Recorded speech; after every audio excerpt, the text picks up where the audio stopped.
Nag-jersey na ako. Nagsapatos na ako. Alam ko kasi paglalaruan mo lang ako. Ano ang pagkain na dapat iwasan para protektahan ang mental health mo? Siya, iwasan mo siya at mag-move on ka na. Char!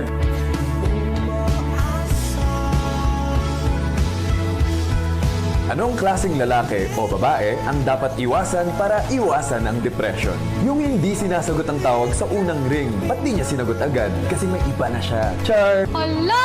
Alam mo na kasing red flag, pinili mo pa eh. Kasi sorry ha. Sorry talaga. Yung pinaydi ko, sana magka-jowa na ako, nilagyan ko parang iyak yun. Pero, sinawasan pa rin. Pinaramdam mo sa akin lahat ng kilig, pero kung saan naman kita inibig, doon ka namang biglang nanglamig.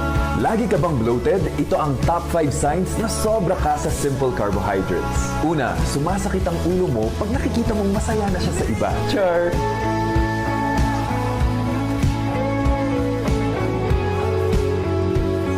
Sirain ang body clock mo, ito ang gawin mo araw-araw. Number 1, magpakatanga sa pag-ibig. Char!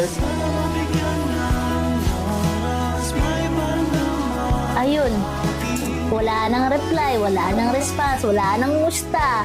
Sana man lang kinamusta ka niya hanggang sa huling hininga mo. Nag-aaway pa tayo nun. Mulan.